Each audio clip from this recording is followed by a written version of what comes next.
Praise the lord. దేవునికి మహిమ కలుగును గాక. ప్రభు నామంలో మీ అందరికీ వందనాలు. అందరు బాగున్నారా అండి? మీరందరూ బాగున్నారని మేము విశ్వసిస్తున్నాం. ప్రతిదినం మీ కొరకు ప్రార్థన చేస్తున్నాం. ఈ సమయంలో దేవుని వాక్యం వినడానికి మనమందరం మన హృదయాలను సిద్ధపరచుకుందాం. షకీనా మినిస్ట్రీ సంఘ కాపరి పాస్టర్ జి విజయ్ కుమార్ గారు ఈ సమయంలో మనకు వాక్య సందేశాన్ని అందిస్తారు. మనమందరం ప్రార్థనాపూర్వకంగా ఏకీభవించి దేవుని దీవెనలు పొందుదాం.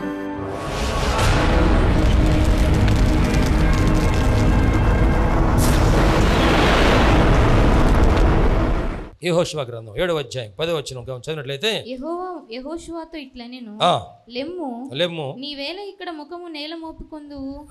ఇశ్రాయేలీయులు పాపం చేసి ఉన్నారు. నేను వారితో చేసిన నిబంధనను వారు మీరి ఉన్నారు.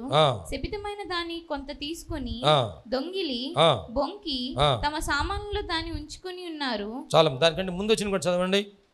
కనానీయులను ఈ దేశ నివాసులందరూ విని మమ్మను చుట్టుకొని మా పేరు భూమి మీద ఉండకుండా తుడిచివేసిన ఎడల ఘనమైన నీ నామమును గూర్చి నీవేమి చేయదుమని ప్రార్థింపగా యెహోషువతో ఇట్లనెను. యెహోషువ దేవుని మన సన్నిధిలో ఆయన ప్రార్థన చేస్తా ఉన్నాడు. ఎప్పుడు ఇశ్రాయేలీయులు ఓడిపోయినప్పుడు వారు ఆయన ప్రార్థన చేస్తా ఉన్నాడు. చూడండి 6వ వచనంలో, యెహోషువ తన బట్టలు చింపుకొని తానును ఇశ్రాయేలు పెద్దలను సాయంకాలం వరకు యెహోవా మందసము ఎదుట నేల మీద ముఖములు మోపుకొని తమ తలల మీద ధూళి పోసుకొనొచ్చు.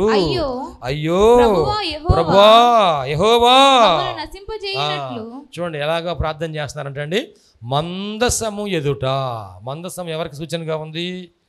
దేవునికి, ప్రభు అయిన యేసుక్రీస్తు వారికి సూచనగా ఉంది. మందసం ఎదుట తలలు నేలను మోపుకొని బట్టలు చింపుకొని బూడిద పోసుకొని ఉపవాసం ఉండి సాయంకాలం వరకు కూడాను వారందరూ కూడాను దేవునికి మొరపెడుతున్నారు. అయ్యో ప్రభువా యెహోవా, మా జీవితాల్లో ఓడిపోయావు నాయన, మేము పారిపోయాము నాయన. ఇదిగో 36 మంది చంపివేయబడ్డారు మా సహోదరులు, యుద్ధంలో ఓడిపోయాం ప్రభా. చిన్న పట్టణం మీద మేము ఓడిపోయాం ప్రభా. మేము ఓడిపోవడానికి కారణం ఏంటి ప్రభా? ప్రార్థన చేస్తూ ఉన్నారు. దేవుడు వారితో మాట్లాడుతున్నాడు. యెహోషువ, ఇదిగో నీ తల నేల మోపుకున్నావు, లే. ఎందుకు ఓడిపోయారు అంటే మీలో పాపం ఉన్నది కనుక మీరు ఓడిపోయారు.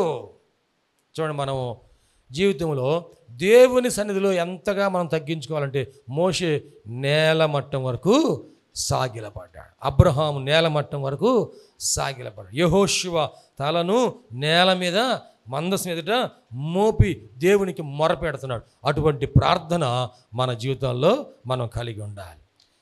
పరిసైడు వచ్చి నిలబడి ప్రార్థన చేస్తున్నాడంట. సొంకరైతే ఆకాశం వైపు కనులెత్తుడికైనను ధైర్యము చాలక రొమ్ము కొట్టుకొంచు, అయ్యో పాపిని నన్ను క్షమించయ్యా అని దేవుని సన్నిధిలో ప్రార్థన మనం ప్రార్థన చేస్తున్నాం. కానీ మన ప్రార్థన విధానము ఎట్లాగుంది? విననేరక ఉన్నట్లు యెహోవా చెవులు మందము కాలేదు. ఆయన వినడానికి సిద్ధంగానే ఉన్నాడు, కానీ చేయవలసిన రీతిలో మనం ప్రార్థన చేయటంలా. దేవుడు ఎప్పుడైతే మోషే అహరోన్లు దేవుని సన్నిధిలో సాగిలపడ్డారో, దేవుడు అంటున్నాడు, నేను ఈ సమాజంలో తెగులు ప్రారంభించేశాను. ఇప్పుడు అహరోన్ని మోషే అంటున్నాడు, నువ్వు త్వరగా వెళ్ళు అహరోను, త్వరగా వెళ్ళయ్యా. ప్రేమ చూపిస్తున్నాడా, ద్వేషం కలిగి ఉన్నాడా? ఏమండి, మోషే తిరుగుబాటు చేసినా కానీ ఇశ్రాయేలు అందరి మీద ఏం చూపిస్తున్నాడు? మరలా ప్రేమ. యేసయ్య మనందరినీ ఎంతగా ప్రేమించా అంటే సిలువ మరణము పొందునంతగా ప్రేమించాడు. దేవునికి మహిమ కలుగును గాక. హల్లెలూయా. నేను వార్తల్లో ఒకటి చూశానండి. గత 10 సంవత్సరాల నుండి ఫోటోగ్రఫీ పోటీలు పెడుతున్నారు. ఈ 10 సంవత్సరాల్లో కూడా ఉత్తమమైన ఫోటో ఏంటి అంటే, ఒక ఫోటోని సెలెక్ట్ చేసి ఫస్ట్ ప్రైజ్ ఇచ్చారు. ఏమిటయ్యా ఆ ఫోటో అంటే, ఒక జింక దాని మెడని ఒకవైపున ఒక చిరుతపులి పట్టుకుంది, ఇంకోవైపున ఇంకొక చిరుతపులి పట్టుకొని ఉంది. కానీ జింక మాత్రం ఏమాత్రం కూడా భయపడకుండా చూసి సంతోషపడతా ఉంది, ఎదురు చూసి సంతోషపడతా ఉంది. ఫోటోగ్రాఫర్ని అడిగారంట, జింకని అసలు పెద్ద చిరుతపులి కనబడితేనే జింక పారిపోయిద్ది, భయపడిద్ది, గింజుకులాడిద్ది పట్టుకుంటే, మరి అంత ధైర్యంగా చూస్తుంది, ఆనందంగా ఉంది, ఏం చూస్తుంది ఎదురుగా? ఈ ఫోటో మీరు ఎప్పుడు తీశారు, ఎట్లా తీశారు అంటే ఆ ఫోటోగ్రాఫర్ చెప్పారంట, అడవిలో జింక ఇద్దరు తన బిడ్డలను తీసుకొని వారు వెళ్తూ ఉన్నారు. ఆ టైంలో 2 చిరుతపులులు ఈ 3 జింకల వెంటబడ్డాయి. ఈ తల్లి ఏమో యుక్త వయసులో బాగా స్పీడ్గా పరిగెత్తగలిగిన పరిస్థితిలో ఉంది. ఆ పిల్లలేమో చిన్న వయసు ఉండటం వలన అంత స్పీడ్గా పరిగెత్తలేకపోతున్నాయి. ఆ 2 చిరుతపులులు వెంటబడతా ఉంటే, వెనకాల వస్తూ ఉంటే ఈ 3 కలిసి పరిగెత్తుతూ ఉన్నాయి. అప్పుడు తల్లికి ఏమర్థమైందంటే, ఈ 2 పిల్లలు నా అంత స్పీడు పరిగెత్తలేకపోతున్నాయి. ఆ ముందుకు వెళ్తున్నటువంటి ఆ తల్లి అంట ఆ వేగం తగ్గించుకొని ఆగిందంట. ఆ 2 పిల్లలకి చెప్పిందంట, మీరిద్దరూ కూడాను ఒకే వరుసగా పరిగెత్తవద్దు, ఒకే దిక్కులో పరిగెత్తవద్దు, చెరో దిక్కున పరిగెత్తండి అని చెప్పినప్పుడు ఆ 2 జింక పిల్లలు కుడివైపుకి ఒకటి, ఎడమవైపుకి ఒకటి వెళ్ళిపోతూ ఉన్నాయి. ఈ తల్లి జింక అంట స్పీడ్ తగ్గించిందంట. ఆ చిరుతపుల్లు 2 వచ్చి దీన్ని పట్టుకున్నాయంట. చిరుతపుల్లు వచ్చి దీన్ని పట్టుకున్నాయి. ఈ తల్లి ఏం చూస్తున్నాయంటే, ఆ పులులు పట్టుకున్నాయా, ఏం చేస్తున్నాయా అవి చూడలేదంట. ఈ నా బిడ్డలు ఎటుపోతున్నారు, ఎంత దూరంలో ఉన్నారు, తప్పించుకోగలరా లేరా అని ఆ బిడ్డల వైపు చూస్తూ ఉంటే ఆ 2 బిడ్డలంట ఆ ముందుకు వెళ్ళిపోతూ ఉండే, ఒకటి ఎడమవైపుకి వెళ్తుంది, ఒకటి కుడివైపుకి వెళ్ళిపోతుంది. ఆ 2 ప్రాణాలు క్షేమంగా ఉన్నాయి, నేనేమైనా పర్వాలేదు. దేవునికి మహిమ కలుగును గాక. హల్లెలూయా. ఆ జింక తల్లి నా ప్రాణం ఏమైనా పర్వాలేదు, ఎందుకంటే నేను వీటికి అప్పచెప్పుకోకపోతే ఈ 2 చిరుతపులులు నా 2 పిల్లల్ని తినేస్తాయి. నా బిడ్డల కోసం నా ప్రాణాన్ని నేను అప్పగించుకుంటా అని ఆ చిరుతపులి వేగంగా వస్తున్నప్పుడు ఈ జింక తనను తాను వేగం తగ్గించుకొని వాటికి అప్పగించుకుందంట. అందుకని ఆ బిడ్డలు క్షేమంగా ఉన్నాయని ఈ తల్లి ధైర్యంగా సంతోషంగా తనను తాను అప్పగించుకుందని చెప్పాడంట. ఆ ఫస్ట్ ప్రైజ్ ఇచ్చి ఆశీర్వదించారు. దేవునికి మహిమ కలుగును గాక. చూడండి, ఒక నోరు లేని మూగజీవికి అంత ప్రేమ ఉంటే మనకి అంతకంటే ఎక్కువ ప్రేమ ఉండదా? మనకంటే దేవునికి అంతకంటే ఎక్కువ ప్రేమ ఉండదా? కరోనా టైంలో చాలామంది బిడ్డలకి కరోనా వస్తే తల్లులు ఏమని ప్రార్థన చేశారంటే, ప్రభువా తీసుకుంటే నా ప్రాణం తీసుకోగాని నా బిడ్డల ప్రాణం మాత్రం తీసుకోవద్దాయి. చూడండి, తల్లి ఎంత ప్రేమ కలిగి ప్రార్థన చేసిందో, నా ప్రాణం తీసుకున్న పర్వాలేదు కానీ ప్రభువా నా బిడ్డ ప్రాణం మాత్రం తీసుకోవద్దాయి. పౌలు గారు చెప్తున్నాడు ఎవరి గురించి అంటే అకుల ప్రిస్కిల్లా గురించి. చూడండి, రోమాపత్రిక చివరి అధ్యాయం 16వ అధ్యాయంలో 3వ వచనం చూడండి. 3వ వచనంలో, క్రీస్తు యేసునందు నా జత పని వారైన ప్రిస్కిల్లకును అకులకును నా వందనాలు చెప్పండి. వారు నా ప్రాణము కొరకు తమ ప్రాణములను ఇచ్చుటకైనను తెగించిరి. దేవునికి మహిమ కలుగును గాక. వారు నా ప్రాణము కొరకు తమ ప్రాణములను ఇచ్చుటకైనను వారు తెగించిరి, త్యాగం చేశారంట. నా ప్రాణం కోసం వారి ప్రాణాలు, నా ఒక్కడి ప్రాణం కోసం వారిద్దరి ప్రాణాలు ఇవ్వడానికైనా వారు తెగించారు. అంత ప్రేమ చూపిస్తున్న దేవుని ఎదుట చూడండి, వీరు తిరుగుబాటు చేసే అహరోన్ని నువ్వు పరిగెత్తుకుంటే వెళ్ళు. అహరోను వయసు ఎంత అండి? మోషే కంటే అహరోను పెద్దవాడా కదా? మోషేకి అప్పుడు ఎంత వయసు? 40 సంవత్సరాలు ఐగుప్తు దేశంలో ఉన్నాడు, 40 సంవత్సరాలు మిద్యాన్ దేశంలో ఉన్నాడు. ఎంత అయిపోయింది ఇప్పుడు వయసు? 80 సంవత్సరాలు అయింది. మరలా అక్కడి నుంచి బయలుదేరి ఐగుప్తు దేశానికి వచ్చాడు. వీరు ప్రయాణం అయ్యారు. ప్రయాణమై కొన్ని సంవత్సరాల ప్రయాణము. ఎంతకాలం ప్రయాణం చేశారంట? 40 సంవత్సరాలు. కనీసం ఒక 20 సంవత్సరాల ప్రయాణం చేసినా ఎంత వయసు ఉంటుంది? ఆ మోషేకి 100 సంవత్సరాలు అయితే అహరోనికి ఎక్కువ ఉండేదా తక్కువ ఉండేదా? అన్నయ్యకి ఎక్కువ ఉండేదా తక్కువ ఉండేదా? ఎక్కువ. 100 సంవత్సరాల వయసు దాటిన ఆయన ఏమంటున్నాడు? నువ్వు పరిగెత్తుకుంటా వెళ్ళు. దేవునికి మహిమ కలుగును గాక. ఇక్కడ 100 సంవత్సరాలు ఉన్నవారు స్తోత్రం చెబుతారా? ఎవరన్నా ఉన్నారా? 100 సంవత్సరాల వయసు ఉన్న వాళ్ళు ఎవరున్నారా? 100 సంవత్సరాలు దాటిన ఆయన ఏమంటున్నాడు ఈయన? ఎందుకు పరిగెత్తాలి అంటే నువ్వు పరిగెత్తకపోతే మరొకరు ప్రాణం పోయింది. తెగులు ప్రారంభమైంది. అక్కడ ఎంతమంది చనిపోయారు తెలుసా? 14,700 మంది ఆ తెగుళ్ళు చనిపోయారంట. నువ్వు పరిగెత్తకపోతే, ఇప్పుడు ఈ పని చేయకపోతే, ఒక్క నిమిషం లేట్ చేసినా కొన్ని ఆత్మలు నశించిపోతాయి, కొంతమంది ప్రాణాలు పోతాయి. కాబట్టి ఇప్పుడు నువ్వు ఆలస్యం చేసే సమయం కాదు, ఇది నడిచే సమయం కూడా కాదు, ఇది పరిగెత్తవలసిన సమయం. దేవునికి స్తోత్రం. అతడు వెళ్ళంట చచ్చిన వారికి బ్రతికిన వారికి మధ్యలో నిలిచి అతను ధూపము వేసెను. దేవునికి స్తోత్రం. ఎప్పుడైతే ధూపం వేశాడో అప్పుడు తెగులు ఆగిపోయింది. ప్రాయశ్చిత్తము కలిగెను కనుక తెగులు ఆగిపోయింది. ప్రార్థన చేయటం ప్రారంభించక ధూపం ఎటువంటి అర్థం ఏంటండి? ప్రార్థన చేయడం. ప్రియమైన దేవుని బిడ్డలారా, మనం చచ్చిన వారికి బ్రతికిన వారికి ఆయన మధ్యలో నిలబడ్డాడంట. చచ్చిన వారంటే ఎవరు? బ్రతికిన వారంటే ఎవరు? అక్కడ తెగులొచ్చి ఎవరైతే ప్రాణం పోయిందో వారు పడిపోయారు. గుడారాల్లో ఉన్న గుడారం పడిపోయాడు, బయట వచ్చినట్టు బయట పడిపోయాడు. బ్రతికున్న వాళ్ళు ఆ తెగులు వచ్చేస్తూ ఉంది, తెగులు వచ్చేస్తూ ఉంది. ఎక్కడ దాకా తెగులు వచ్చిందో ఆయన వింటున్నాడు.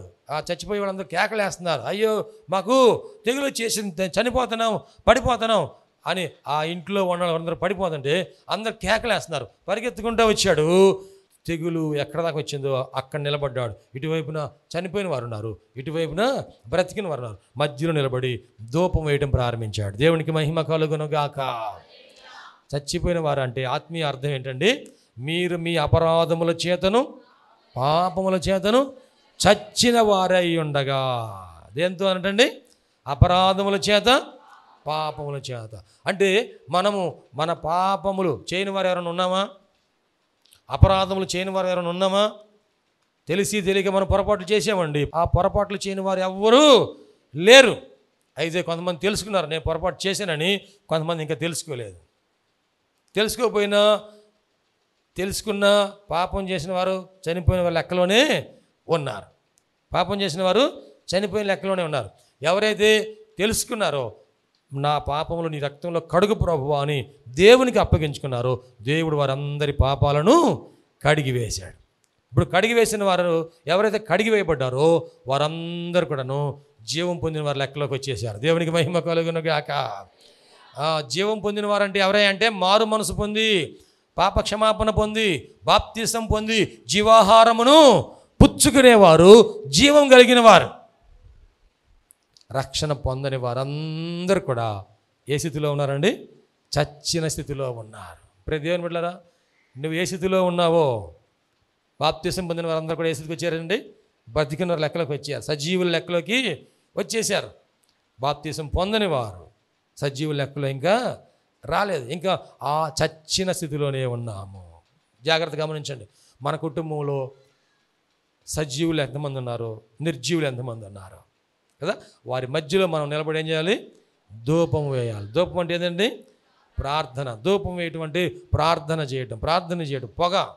ధూపం అంటే అర్థమైంది పొగ. ఏమండి, మనం సాంబ్రాణి వేసాము కదా, సాంబ్రాణి వేస్తే పొగ బాగా వచ్చేది కదా. సాంబ్రాణి వేసినప్పుడు పొగ బాగా వచ్చేది. ఈ పొగ రాగానే మనం ఇంట్లో ఫ్యాన్ వేసినా వేయకపోయినా సరే ఆ పొగ ఎటుపోయిద్ది? పైకి పోయిద్దా లేకపోతే కిందకి పోయిద్దా? పొగ ఎటుపోయిద్దండి? పైకే పోతూ ఉంటుంది. దేవునికి మహిమ కలుగును గాక. మనం ప్రార్థన చేస్తే ప్రార్థన ఎక్కడ పోయిద్ది? పైకంటే అంత పయ్యోడికి తెలుసండి కదా. కొన్నిసార్లు అంటుంటారు అంత పయ్యోడికి తెలుసండి అంటుంటారు కదా. ఆ పై ఉన్న వాళ్ళకి దేవుని దగ్గరికి ఈ ప్రార్థన ధూపం వలె వెళ్ళిపోయిందంట. దేవునికి మహిమ కలుగును గాక. నువ్వు కనుక ప్రార్థన చేస్తే ఆ ప్రార్థన పైకి ధూపం వలె వెళ్ళిపోయింది. ప్రార్థన చేయకపోతే ఏమి వెళ్ళదు. అవునా?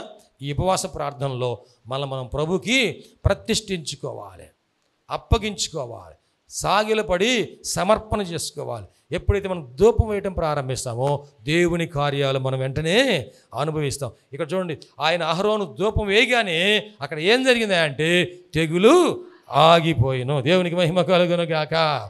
నువ్వు ప్రార్థన ప్రారంభించగానే నీ జీవితంలో, నీ కుటుంబంలో దేవుని మహిమను చూచుదువు గాక. మొన్న ఒక సహోదరి ఫోన్ చేసి చెప్పింది, ఆ రోజున ఫోన్ చేసింది. నేను ఆ ఫోన్లో ప్రార్థన చేశాను. పాస్టర్ గారండి, నాకు గుండెలు చాలా భారంగా ఉన్నాయండి, అనారోగ్యంగా ఉంది, నా కోసం ప్రార్థన చేయండి. నేను అడిగా, అమ్మ నువ్వు ఎక్కడున్నావు, ఏ ఊరు అంటే, గుంటూరు కాదండి, దాసరిపాలెంలో ఉన్నానండి. సరేనమ్మా, ప్రార్థన చేద్దాం, దేవుడు సహాయం చేస్తాడు. ప్రార్థన చేశాము. ఆమె కూడా ప్రార్థన చేసుకుంది. ఇంటికి ఆమె ఇంట్లో నైట్ కూడా ప్రార్థన చేసి పడుకుందంట. పడుకున్న తర్వాత దేవుడు ఒక స్వప్నం చూపించాడు. ఏం జరిగిందంటే ఆమెకి ఆకాశం నుండి ఒక తెల్లని వస్త్రం అంట గాలిలో ఎగురుకుంటా వస్తుందంట, పైనుంచి కిందకు వస్తుందంట. చూడండి, ప్రార్థన పైకి వెళ్తే సమాధానం కిందకు వచ్చి, దేవునికి మహిమ కలుగును గాక. ఆ తెల్లని వస్త్రం అంట ఆ పై నుండి కిందకి వస్తా ఉందంట. ఏం పడుకొని ఉందని చూస్తూ ఉందంట. ఆ వస్త్రం వచ్చి ఆమె గుండెల మీద పడిందంట. దేవునికి మహిమ కలుగును గాక. ఎప్పుడైతే తెల్లని వస్త్రం గుండెల మీద పడిందో ఆ గుండెల్లో ఉన్న భారం అంతా తొలగిపోయిందంట. దేవునికి స్తోత్రం. దేవుని మహిమ తన జీవితంలో అనుభవించి ఆమె అనుకున్నదంట, ఎప్పుడు తెల్లారితే పాస్టర్ గారికి ఫోన్ చేసి ఇవ్వదామా. దేవునికి స్తోత్రం. హల్లెలూయా.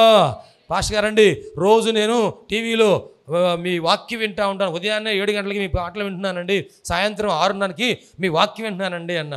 రోజు వింటున్నాము అంటే, రోజు వింటున్నానండి. మీరు వాక్యం చెబుతున్నారు, మీ అబ్బాయి గారు వాక్యం చెబుతున్నారు, మీ కోడలు కూడా వాక్యం చెబుతుందండి. ఇంకా నిజంగా వింటుందంటలేదామే కదా. పొద్దున్నే పాటలు వింటున్నానండి, పాటలు బాగున్నాయండి. చాలామంది సాక్ష్యం చెబుతున్నారండి, ఆ సాక్ష్యాలు నన్ను ఎంతో బలపరిచినాయండి. దేవునికి మహిమ కలుగును గాక. చూడండి, మనం ధూపం వేస్తే దేవుడి పైనుంచి సమాధానం పంపిస్తాడు. రాత్రి నేను పెదకాకానిలో మా విశ్వాస జీవితంలో మొట్టమొదట మా పరిచయం ఉన్నటువంటి సోదరుడు పరిచయం చేస్తున్నాడు. అతను మా చర్చిలో చెప్పడానికి వస్తానయ్యా. వాళ్ళ చర్చిలో మొదటి శనివారం రోజున సిద్ధపాటు కూడిక ఏర్పాటు చేసుకుంటాము అన్నాడు. ఏ కూడిక అంటే అది? ఎందుకని సిద్ధపాటు కూడిక అని పెట్టారు పేరు అంటే, ఆ శనివారం తర్వాత ఆదివారం మేము సంస్కారం తీసుకుంటాము. మొట్టమొదటి ఆదివారం సంస్కారం తీసుకుంటాము, అందుకని సిద్ధపాటు కూడిక పెట్టుకున్నాము.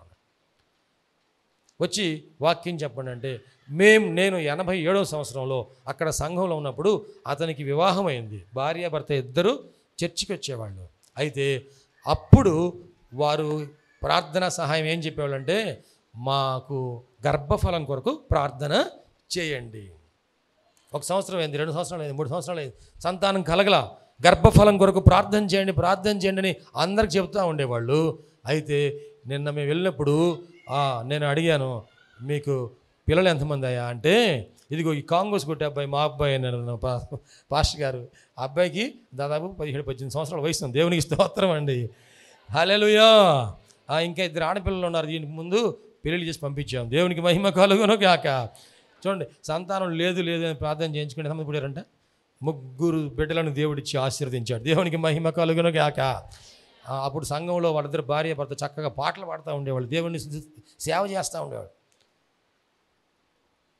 జకర్యా ప్రవక్త, ఎలిజబెత్ వారు ధూపం వేయటానికి జకర్యా ప్రవక్త దేవుని మందిరంలోనికి వెళ్ళి ఆయన తన వంతు చొప్పున యాజక మర్యాద చొప్పున ఆయన పరిచర్య చేస్తూ ఉన్నాడు. ఆ ధూపం వేయడానికి మందిరంలోకి వెళ్ళగానంట, ధూప వేదిక కుడివైపున దేవదూత నిలబడి మాట్లాడుతూ ఉన్నారంట. దేవునికి మహిమ కలుగును గాక. ధూపం వేసేటప్పుడు దేవుని మహిమను ధూపం వేసిన ప్రతి ఒక్కరు కూడా చూచుదురు గాక. ప్రార్థన చేసిన ప్రతి ఒక్కరికి దేవుడు సమాధానం ఇచ్చును గాక. మీ జీవితాల్లో ఈ ఉపవాస ప్రార్థనలు ఎన్నిసార్లు మీరు చేశారో? 21 రాత్రులు. నేను ప్రభువుని నమ్ముకున్న దగ్గర నుండి కూడాను 40 రాత్రులు ఉపవాస ప్రార్థనలు ప్రతి సంవత్సరం ఒకసారి 40 రాత్రులు ఉపవాసం ఉండి ప్రార్థన చేస్తాం. మీరు మీ జీవితంలో ఈ 21 రాత్రులు, మన సంవత్సరంలో ఆగస్టు నెలలో ఒకసారి, నవంబర్ నెలలో ఒకసారి 21 రాత్రులు ఉపవాసం ఉండి ప్రార్థన చేస్తాం. మరి ఇప్పటికి ఎన్నిసార్లు మీరు పాల్గొన్నారో? అయితే ఈ ఉపవాస దినములు మన జీవితంలో ఒక నూతన కార్యాలను జరిగించను గాక. ఆమేన్. అయితే మనము జట్టి అయిన వాడు నియమ ప్రకారము పోరాడవలను. ఎలా ప్రార్థన చేయాలి మనం అండి? నియమ ప్రకారముగా. ఒక ఆమె చెప్పులు లేకుండా వచ్చింది డ్యూటీకి. ఎందుకనమ్మా చెప్పులు లేవమ్మంటే మా ఆయన మాలేసుకున్నాడండి. ఆయన మాలేసుకుంటే ఆయన చెప్పులు తీసేశాడు. ఏమేం చేస్తుంది? ఏమి కూడాను చెప్పులు తీసేసింది. అంటే దానికి ఒక ఏంటంటే నియమం, ఈ మాల అయిపోయిన దాకా చెప్పులు వేసుకోకూడదు. ఒక నియమం ఉంది అదే కదా. మరి మనకేమైనా నియమాలు ఉన్నాయి ఉపవాస ప్రార్థనలకి? అసలు అవసరం లేదా? ఏమండి, మనకేమైనా నియమాలు అవసరమా లేదా? నియమాలు అవసరమా లేదా? ఏమి నియమాలు పెట్టుకోవాలి మనం? పోయినసారి ఏమీ పెట్టుకోలేకపోయామో ఈసారి ఈ నియమాలు పెట్టుకోవాలి. ఏం చేయాలి? ఈ ఉపవాస ప్రార్థనలో నేను ఉపవాసం ఉండి ప్రార్థించాను. ఒకవేళ డాక్టర్ గారు ఉండకూడదని చెబితే నేనేం చేయాలి? ఉపవాసం కాకపోతే సహవాసంలో ఉండాలి.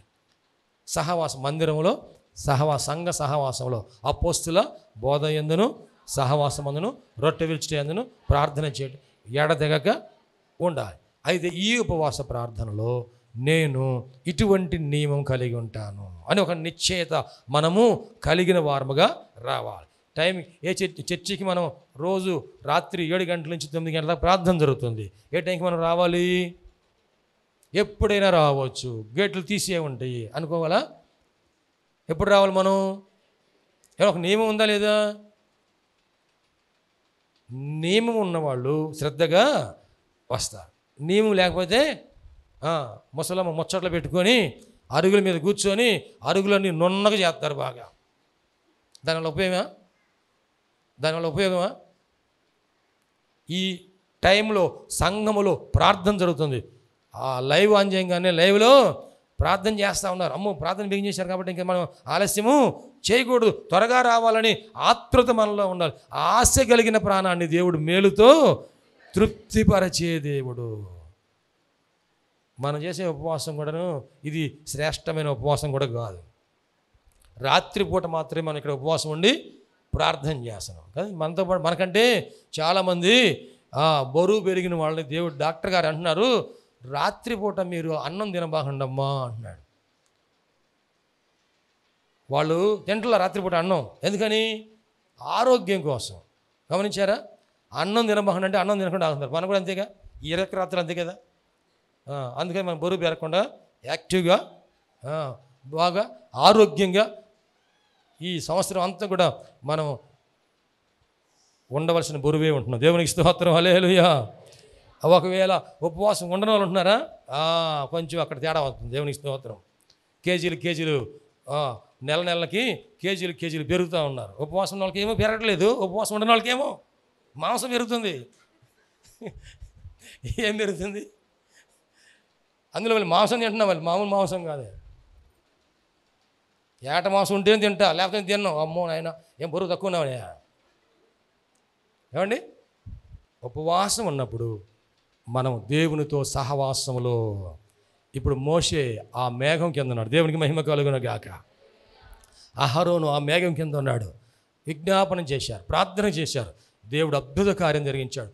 అహరోను ఎప్పుడు తిరిగి వచ్చాడంట?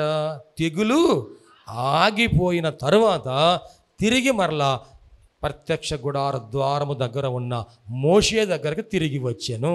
మన ప్రార్థన ఎప్పుడుదా చేయాలంటండి? దేవుని సమాధానము చూసేంతవరకు ప్రార్థన ఆగకూడదు. దేవునికి మహిమ కలుగును గాక.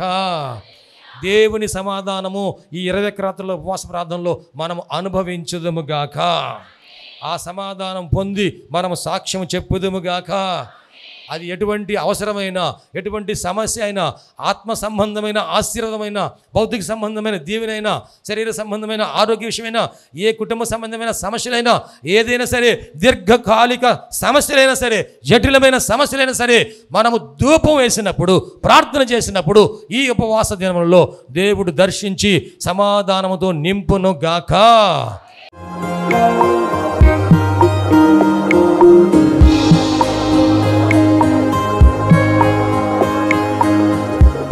ప్రభునందు ప్రియ దేవుని బిడ్డలారా, ఇంతవరకు దేవుని వాక్యం విన్నందులకు ప్రభునామమున వందనాలు తెలియజేస్తున్నాం.